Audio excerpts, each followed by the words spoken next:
Hello guys, welcome to Pakistani fair reaction. तो कैसे हैं आप सब? उम्मीद है आप सब खैरियत से होंगे, ठीक होंगे, आबाद होंगे। हमारी दुआएं ये आप खुश रहें, आबाद रहें। मेरा नाम है अफान। तो आज हम जानेंगे Pakistan versus India versus China की मिलिट्री पावर, हर एक चीज़ की पावर के बारे में हम जानेंगे। तीनों देश हैं, बहुत कमाल की वीडियो होने लगी है। और अगर वीडियो अच्छी लगे तो दोस्तों के साथ ज़्यादा से ज़्यादा शेयर करें।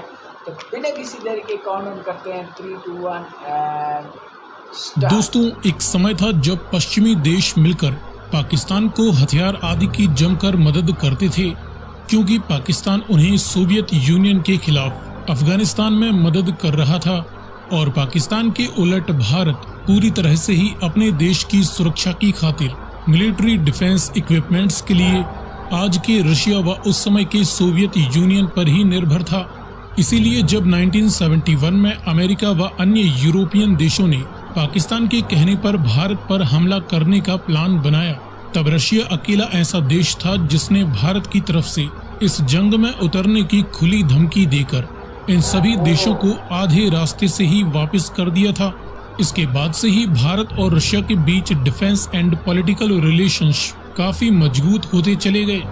अब उस समय जो सपोर्ट भारत को रशिया का था, आज वैसा ही सपोर्ट पाकिस्तान के प्रति चाइना का नजर आ रहा है। एक तरफ जहां इंडियन मिलिट्री के पास शुरुआत में लगभग सभी हथियार रशियन थे, तो आज धीरे धीरे पाकिस्तान की आर्मी के टैंक्स, इनके air defence systems, Pakistani air force के नए फाइटर जेट्स, इनकी नेवी के वॉरशिप्स व अन्य कई तरह के डिफेंस रिलेटेड लगभग सभी इक्विपमेंट्स अब चीन से ही आ रहे हैं। ऐसे में यदि भारत और पाकिस्तान के बीच कोई जंग छिड़ जाती है, तो अपने हथियारों की क्वालिटी को साबित करने के लिए चीन हर संभव प्रयास करेगा कि वह पाकिस्तान मिलिट्री को इंडियन मिलिट्री की अटैकिंग व डिफेंसिव रणनीतियों व लोकेशंस की सीक्रेट जानकारियां प्रोवाइड करता रहे, ताकि पाकिस्तान मिलिट्री सही समय व सही लोकेशन पर अपनी अटैकिंग व डिफेंसिव रणनीति बना सकें। और चीन डायरेक्ट ना सही लेकिन अपनी पुरजोर ताकत झोंक देगा इस जंग का रुख पाकिस्तान की तरफ मोड़ने में, ताकि आगे चलकर अन्य देश भी पाकिस्तान की सफलता को देखते हुए चाइनीज वेपन्स एंड सपोर्ट लेने लगे। ऐसे में अब आप सोच रहे होंगे कि भारत भी अकेला कहाँ है, उसके साथ अमेरिका या रशिया में से कोई तो खड़ा होगा पाकिस्तान व चाइना के खिलाफ। तो इसके बारे में निश्चित तौर पर नहीं कहा जा सकता। हर देश अपने अपने इंटरेस्ट के अकॉर्डिंग ही आगे कदम बढ़ाता है, और रशिया व चाइना के संबंध पहले से ही काफी बेहतर है। वह अमेरिका का भारत और पाकिस्तान के साथ दोगला रवैया हम कई बार देख चुके हैं। ऐसे में भारत को अकेले ही अपने दम पर पाकिस्तान व चाइना दोनों से ही एक साथ युद्ध करने की तैयारी बनाकर रखनी होगी। लेकिन क्या वर्तमान समय में भारत इतना तैयार है कि वह पाकिस्तान व उसे सपोर्ट करने वाली चाइना से टू फ्रंट्स वॉर हैंडल कर सके? ये जानने के लिए इस वीडियो में हम वर्तमान समय में पाकिस्तान और चाइना की कंबाइंड मिलिट्री पावर के सामने अकेले भारत की टोटल मिलिट्री पावर का कंपैरिजन करने वाले हैं। लेकिन वीडियो में आगे बढ़ने से पहले आपके लिए एक सवाल। न्यूली बिल्ड टीपू सुल्तान किस देश की नई फ्रिगेट शिप है, ईरान या पाकिस्तान? यदि आपको इसका जवाब मालूम है तो कमेंट में लिखकर बताएं। साथ ही जानकारी पसंद आए तो वीडियो को लाइक एंड शेयर करते हुए चैनल को सब्सक्राइब करना ना भूलें। अब चलिए शुरू करते हैं इनके बीच कुछ बेसिक फैक्ट्स के आधार पर कंपैरिजन से। तो चाइना और पाकिस्तान दोनों मिलकर दुनिया के करीबन 10.3 मिलियन स्क्वायर किलोमीटर के हिस्से पर मौजूद हैं, तो वहीं अकेले भारत की geographical size 3.2 million square kilometre है। कंबाइंड पॉपुलेशन की बात करें तो चीन और पाकिस्तान की टोटल पॉपुलेशन 160 करोड़ से भी ज्यादा की हो चुकी है।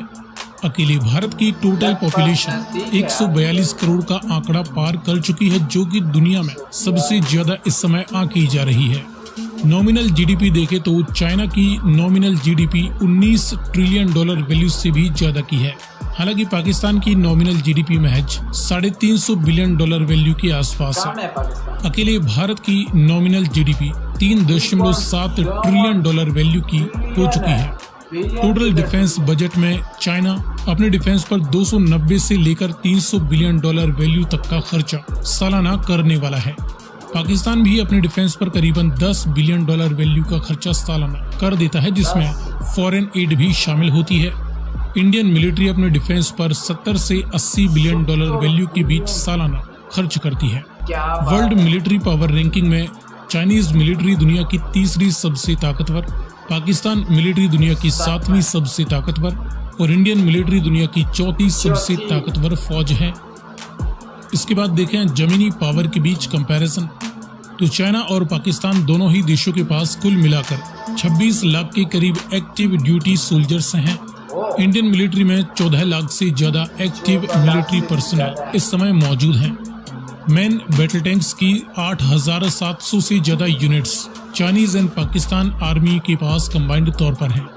इंडियन आर्मी के पास 4600 से ज्यादा मेन बैटल टैंक्स बताए जाते हैं। सेल्फ प्रोपेल्ड आर्टिलरीज की 5300 से ज्यादा यूनिट्स इन दोनों ही देशों के पास हैं। इंडियन मिलिट्री के पास 140 के करीब सेल्फ प्रोपेल्ड हवेजर्स हैं।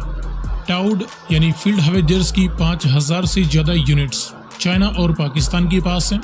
इंडियन आर्मी के पास 3300 के करीब टाउड यानी फील्ड हवेजर्स मौजूद हैं। मल्टीपल रॉकेट लॉन्चर्स की 5000 से ज्यादा यूनिट्स इन दोनों ही देशों की आर्मीज के पास हैं। इंडियन आर्मी के पास 1000 के करीब मल्टीपल रॉकेट लॉन्च सिस्टम्स बताए जाते हैं। इसके बाद देखें एयर पावर के बीच कंपैरिजन, तो चाइना और पाकिस्तान दोनों ही देशों की मिलिट्री टोटल 5000 से ज्यादा सभी प्रकार के मिलिट्री एयरक्राफ्ट्स ऑपरेट करती हैं। इंडियन मिलिट्री अकेले 2300 से ज्यादा सभी प्रकार के मिलिट्री एयरक्राफ्ट्स इस्तेमाल करती है। फाइटर एंड इंटरसेप्टर्स जैसे मल्टी रोल जेट्स की 2100 से ज्यादा यूनिट्स इन दोनों ही देशों के पास हैं। इंडिया के पास 550 के करीब मल्टी रोल एयरक्राफ्ट्स अवेलेबल हैं। डेडिकेटेड ग्राउंड अटैक्स के लिए अटैकर एंड बॉम्बर एयरक्राफ्ट्स की 550 से ज्यादा यूनिट्स इन दोनों ही देशों के पास है। इंडिया के पास 120 के करीब dedicated ground attack aircrafts available हैं।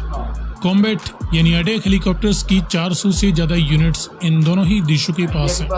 इंडिया के पास 130 कॉम्बैट हेलीकॉप्टर्स बताए जाते हैं। मास डिस्ट्रक्शन के न्यूक्लियर वारहेड्स की 570 से ज्यादा यूनिट्स इन दोनों ही देशों के पास हैं। इंडिया के पास भी करीबन 160 या इससे ज्यादा न्यूक्लियर वारहेड्स होने की संभावना है। इसके बाद देखें नेवल पावर के बीच कंपैरिजन, तो इस फील्ड में हैवी एयरक्राफ्ट कैरियर्स की 3 यूनिट्स चाइनीज नेवी के पास हैं। इंडियन नेवी के पास 2 एयरक्राफ्ट कैरियर्स मौजूद हैं। हेलीकॉप्टर कैरियर्स की भी 3 यूनिट्स केवल चाइनीज नेवी के पास हैं। इंडियन नेवी के पास कोई डेडिकेटेड हेलीकॉप्टर कैरियर शिप नहीं है। डिस्ट्रॉयर शिप्स की 50 यूनिट्स चाइनीज नेवी के पास हैं। पाकिस्तान नेवी के पास एक भी डिस्ट्रॉयर शिप नहीं है। इंडियन नेवी के पास 11 डिस्ट्रॉयर शिप्स बताए जाते हैं। फ्रिगेट्स की 53 यूनिट्स चाइना और पाकिस्तान दोनों ही देशों की नेवीज के पास हैं। इंडियन नेवी के पास 12 फ्रिगेट शिप्स इस समय एक्टिव हैं। कॉर्वेट्स की 78 यूनिट्स इन दोनों ही देशों के पास हैं। इंडियन नेवी के पास 19 कॉर्वेट शिप्स मौजूद हैं। समंदर के गुप्त हथियारों में सबमरीन्स की 84 units Chinese and Pakistani navies के पास कंबाइंड तौर पर हैं। इंडियन नेवी के पास 18 टोटल सबमरीन्स इस समय मौजूद हैं। सो फ्रेंड्स, ये रही वर्तमान समय में चाइना और पाकिस्तान की कंबाइंड मिलिट्री फायर पावर के सामने अकेले इंडियन मिलिट्री की टोटल फायर पावर। आगे आप किस टॉपिक पर वीडियो देखना चाहते हैं, अपनी राय। यार मैं कहता हूँ कि यार जो है ना, अगर पाकिस्तान और इंडिया जो चाइना मिल जाए तो इंडिया कोई वो तो नहीं है कि यार अकेला लड़ेगा। इसके साथ कोई ना कोई मुल्क लाजमी खड़ा होगा, क्योंकि इसके साथ पाकिस्तान के साथ जैसे चाइना खड़ा हो सकता है, वैसे इंडिया के साथ कई देश है। अभी तो इतने देश इसके नीचे काम कर रहे हैं, बल्कि उसके साथ नहीं बल्कि इसके इंडिया के नीचे काम कर रहे हैं। तो सोचो, मैं कहता हूँ इस बार इंडिया वो देश नहीं रहा कि यार पहले जैसे देश था। अभी जो है ना, इंडिया पहले पंगा नहीं लेता, वो कहता है कि बस शांति रहे शांति रहे, और अगर कोई पंगा लेता है तो उसको मुंह तोड़ जवाब देता है। आपने चाइना बॉर्डर में आपने ये देखा होगा कि जो है ना चाइनीज़ जो है ना वो बॉर्डर पे आ रहे हैं, आपने वो वीडियोस भी देखी होंगी, और उनको इतना कोटा था और नारे लग रहे थे कि यार वो चाइनीज़ इतने ज़्यादा थे और इंडियंस की जो फौज थी वो बहुत कम थी। लेकिन फिर भी इन लोगों ने मुकाबला किया, एक झटके एक गोल सा वो बनाया था। तो यही इससे एक मिसाल ले लो कि यार इंडिया वो इंडिया नहीं रहा, इंडिया से ना पंगा लो, मैं कहता हूँ अभी ना पंगा लो। और ये जो बता रहे हैं इतना कंपैरिजन बहुत अच्छा है। इंडिया जो चाइना और पाकिस्तान है वो दो देश है, और इंडिया अकेला ही इनके लिए इतना पावरफुल है कि यार मुकाबला कर सकता है। और अगर सोचो अगर इंडिया के साथ 3-4 देश और हो जाए तो फिर तो तबाही मचा देगा, तबाही। मैं तो कहता हूँ इंडिया के साथ ना ही पंगा लो तो अच्छा होगा, उनके साथ शांति में रहो, शांति से रहो। आपका क्या कहना है कमेंट सेक्शन में ज़रूर बताना। आज के लिए इतने ही, तब तक के लिए अपना ख्याल रखिएगा, बाय।